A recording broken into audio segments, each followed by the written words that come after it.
अस्सलाम वालेकुम। कैसे हैं आप सब? उम्मीद है सब खैरियत से होंगे। आज मैं एक कोर्स लॉन्च करने जा रही हूँ जिसका नाम है business communication and report writing. इस कोर्स को लॉन्च करने के मेरे ऑब्जेक्टिव क्या हैं वो मैं आपको बताती हूँ और स्क्रीन पर नज़र आ रहे होंगे। मेरा पहला ऑब्जेक्टिव है कि understand the modern concept of business communication.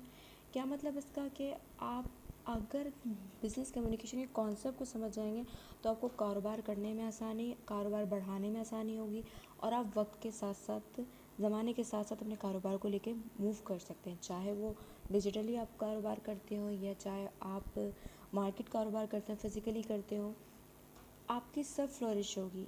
Second objective मेरा क्या है? Flourish speaking, listening, writing and presentation skill. इस कोर्स को पूरा कवर करने के बाद आपको क्या हो जाएगा? आपको स्पीकिंग पे महारत हासिल हो जाएगी, आपकी लिसनिंग पावर बहुत अच्छी हो जाएगी, आपको क्या सुनना है, कितना सुनना है और क्या आपको सुनाया जा रहा है और किस मकसद से आपको सुनाया जा रहा है आपको वो समझ में आने लग जाएगा। उससे आपकी राइटिंग बेटर हो जाएगी, आपको लिखना आ जाएगा कि बिज़नेस लेटर लिखते कैसे हैं, बिज़नेस रिपोर्ट लिखते कैसे हैं। और लास्ट में प्रेजेंटेशन स्किल, किस तरह प्रेजेंटेशन बनाते हैं और प्रेजेंटेशन को प्रेजेंट करते हैं, वो भी आपको इस कोर्स में समझ में आ जाएगा। तीसरा मेरा मेन ऑब्जेक्टिव है able to maintain harmony in relationship. इसका क्या मतलब है? जब आपको बोलना आ जाएगा, जब आपको सुनना आ जाएगा कि आपको कहाँ, कितना, कब, कैसे बोलना है, किस लहजे, किस टोन में बोलना है, किस तरह बात करने का मतलब क्या होता है और कैसे सुनना है हमने, किसको और कितना सुनना है हमने और कब कब सुनना है। जब आपको ये सारी चीज़ें बोलने और सुनने की समझ आ जाएगी तो ऑब्वियसली आप कोई भी रिलेशनशिप बहुत अच्छे से बना के रख सकते हैं, संभाल के रख सकते हैं। उसमें हार्मनी होगी, लव होगी, केयर होगी, अटेंशन होगी और आपको पता चल जाएगा कि ये मैंने अगर स्पीकिंग मैंने खुद गलती की है तो मुझे लिसनर से माफ़ी मांगनी चाहिए, और अगर मैंने लिसनिंग में गलती करी है तो मुझे स्पीकर से माफ़ी मांगनी चाहिए।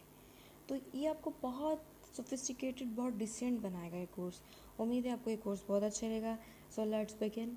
हम आज डेफिनेशन से शुरू करेंगे। डेफिनेशन क्या है कम्युनिकेशन की? तो हमारे पास फर्स्ट है कम्युनिकेशन की डेफिनेशन, कम्युनिकेशन का इंट्रोडक्शन है कि व्हाट इज़ कम्युनिकेशन, कम्युनिकेशन है क्या। अब कम्युनिकेशन एक ऐसी चीज़ है जो इंसान कुछ भी ना कर रहा हो तब भी वो कर रहा होता है। चाहे आप सो रहे हो, खा रहे हो, पी रहे हो, आ रहे हो, जा रहे हो, आप खामोश भी तभी आप कुछ ना कुछ कम्युनिकेट कर रहे हैं। कैसे? क्योंकि आप शो कर रहे हैं, आप अपने हरकत शो कर रहे हैं, आपका हाथ हिलाने का अंदाज़, आपकी आंखें हिलाने का, चलाने का अंदाज़, ये सब कम्युनिकेट कर रहा है आप कहाँ देख रहे हैं और क्यों देख रहे हैं और आप किस तरह बैठे, टांग पे टांग रख कर बैठे हैं तो उसका क्या मतलब है। ये सब कुछ की जो मूवमेंट्स हैं ये आपको सब कम्युनिकेशन पे डिपेंड करता है कि आप कैसे हैं। ये सब चीज़ें बता रही कम्युनिकेटर हैं। तो कम्युनिकेशन की डेफिनेशन है the word communication is drive from the Latin word communicate which means to share, exchange, send along, transmit, talk, gesture, write, put in use, relate। यानी क्या मतलब है कम्युनिकेट का? कि आपने किसी से कुछ शेयर किया, वो कम्युनिकेशन में आता है। आपने कुछ एक्सचेंज किया, अब एक्सचेंज ज़रूरी नहीं आपने कोई चीज़ ही की हो, कोई बात की हो, उसको भी हम एक्सचेंज कहते हैं। सेंड अलॉन्ग, किसी को कुछ भेजा मैसेज किसी के ज़रिए, कोई व्हाट्सएप का मैसेज है, कोई टीवी पे मैसेज भेजा, किसी को कुछ फीडबैक दिए कि आप अच्छे हैं या बुरे हैं, ये भी कम्युनिकेशन है। टॉक की, किसी से बात की, कम्युनिकेशन है। जेस्चर, जेस्चर मतलब आपने आपके हाथ के मूवमेंट, पाँव के मूवमेंट जो आप वर्बली बताएं, नॉन वर्बली बताएं कि आप कैसे हैं। राइट, किसी लिख के पढ़ा आपने, लिखा, किसी को ख़त लिखा, वो भी कम्युनिकेशन है। और पुट इन यूज़, किसी चीज़ को आपने इस्तेमाल कर रहे हैं तो वो भी बता रहे हैं आप किस तरह कम्युनिकेट करते हैं। किसी चीज़ को आप रिलेट करते हैं वो भी कम्युनिकेशन में आता है। इसकी डेफिनेशन, फर्स्ट डेफिनेशन जो है वो है द इम्पार्टिंग और एक्सचेंजिंग ऑफ इंफॉर्मेशन, आइडियाज़ और फीलिंग्स बाय स्पीकिंग, राइटिंग और यूजिंग सम अदर मीडियम। क्या मतलब है इम्पार्टिंग और एक्सचेंजिंग का मतलब? यानी मालूमात का तबादला। अब मालूमात किसे कहते हैं? मालूमात ये नहीं कि दुनिया गोल है या कुछ ऐसी हकीकी मालूमात, ये इन्फॉर्मेशन नहीं। जो हम बात करते हैं वो भी मालूमात होती है, जो हम सुनते हैं वो भी मालूमात होती है, जो हमें देख रहा होता है, नज़र से देख रहा होता है तो हमें पता चल रहा होता है, मालूम हो रहा होता है वो किस नज़र से देख रहा है। कोई हमसे बात कर रहा होता है, हम समझ जाते हैं इसकी नीयत क्या है, इसका इरादा क्या है। या हम किसी से बात कर रहे हो तो हमें पता चल जाता है कि हम उसके दिल अपने उसके ये क्या जज्बात रखते हैं। तो ये सब कम्युनिकेशन के थ्रू ही पॉसिबल होता है। आइडियाज़ और फीलिंग्स बाय स्पीकिंग, राइटिंग और using some other medium. Other medium में कुछ भी आ सकता है, या तो आपका बोलना आ सकता है, आपने किसी से बोल कर, स्पीकिंग करके कम्युनिकेट की, आपने लिख के कम्युनिकेट की, या फिर आपने इशारों से कम्युनिकेट किया, किसी भी तरीके से आपने किसी चीज़ का इजहार किया, वो कम्युनिकेशन में आता है। यानी आप इंटेंशनली कुछ करें या अनइंटेंशनली कुछ करें, जानकर कुछ या जानबूझकर कुछ करें या अनजान रहते हुए कुछ आपके साथ कुछ हो जाए, तो वो सब कम्युनिकेशन में आता है। सेकंड डेफिनेशन है इसकी, ये लॉज़वेल एलन ने दी थी। लॉज़वेल एलन का कहना है communication is the sum of all the things one person does when he wants to create understanding in the mind of another.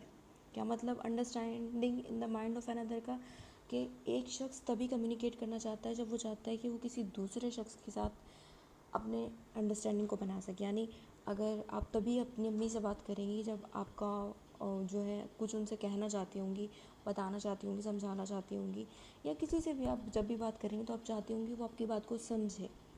तो ये कम्युनिकेशन का मेन ऑब्जेक्ट होता है। It involve systematic and continuous process of telling, listening and understanding. इसके उसने process बताएं कि ये कंटिन्यू प्रोसेस होता है कि जिसमें आप बता रहे हो, सुन रहे हो और समझ रहे हो, बताओ, सुनो और समझो। इसमें लुईस एलन ने 3 कंपोनेंट बताए कम्युनिकेशन प्रोसेस के। पहला प्रोसेस में क्या होगा, टेलिंग, आपने किसी को बताया। दूसरा प्रोसेस क्या होगा, किसी ने आपको सुना, मीन्स लिसनिंग। तीसरा क्या होगा, अंडरस्टैंडिंग, आपने जिस तरह अंडरस्टैंड करवाना चाहिए थी बात, क्या उसने उसी तरह अंडरस्टैंड की। टेलर ने जिस तरह लिसनर को बताया, क्या लिसनर ने बिल्कुल वैसे ही अंडरस्टैंड किया या नहीं। इनका कहने का मतलब है ये होती है कम्युनिकेशन। नेक्स्ट है हमारे पास MW कुमिंग कम्युनिकेशन। ये कहते हैं कि communication is process of conveying messages, facts, ideas, attitudes and opinions from one person to another person so that they are understood। मतलब इन्होंने अब उसको थोड़ा और एलेबरेट कर दिया। उन्होंने पहले कहा था सिर्फ बताना और सुनना ही कम्युनिकेशन होता है, वो कह रहे हैं कि अगर आपने किसी को फैक्ट्स बताया, आइडिया समझाया, किसी को फैक्ट समझाया, किसी को आइडिया समझाया, किसी को आपका आइडिया समझ में आ गया या किसी ने आपका आइडिया समझ लिया, वो भी कम्युनिकेशन है। आपका एटीट्यूड समझ लिया, राइट एटीट्यूड समझना कोई आम बात नहीं होती। आप किसी के पास गए अच्छी नीयत से, लेकिन आपका लहजा सही नहीं था, लेकिन उसने आपका एटीट्यूड देखा कि ये इस एटीट्यूड में आया है, तो उसने आपकी बात को, अच्छी बात को भी बुरा ही समझना है। तो उसने बताया एटीट्यूड का अंडरस्टैंड भी कम्युनिकेशन में आता है। ओपिनियंस को सही से समझना भी कम्युनिकेशन में आता है। आपने किसी के बारे में ओपिनियन दिया, आपने उसकी हरकत और सकनात पर रख के ओपिनियन दिया, लेकिन सामने वाले ने जज आपको इस वजह से इसने बेस पे किया कि आपकी उससे दोस्ती थी, कि तो इसी वजह से आपने उससे अच्छा ओपिनियन दिया। तो उसने बताया कि सिर्फ बोलना या सुनना ही कम्युनिकेशन नहीं होता, बल्कि अफेक्ट्स, आइडियाज़, एटीट्यूड और जिस तरीके से, जिस अंदाज में, जिस ख्याल को ध्यान में रख के बात की गई है, उसको समझना कम्युनिकेशन होता है। नेक्स्ट है हमारे पास रॉबर्ट एंडरसन कम्युनिकेशन। अब ये कहते हैं communication is defined as the interchange of thought or information between 2 or more persons to bring about mutual understanding. यानी कि वो कह रहे हैं कि कम्युनिकेशन एक ऐसी चीज़ है जिससे दो लोगों के दरमियान हमांगी, या म्यूचुअल कहते हैं हमांगी को, यानी दोनों के दरमियान एक अच्छा ताल्लुक़ कायम रहता होता है, उसको कम्युनिकेशन कहा है इन्होंने, रॉबर्ट ने। नेक्स्ट है कीथ डेविस कम्युनिकेशन। ये क्या कहते हैं, communication as the transfer of information and understanding from one person to another person. It is a way of reaching others with ideas, thoughts and values. अब इन्होंने क्या सिर्फ चीज़ ऐड की है, इन्होंने इसमें ऐड कर दी वैल्यूज़ को भी, कि वो किस बुनियादों पे बात करते हैं,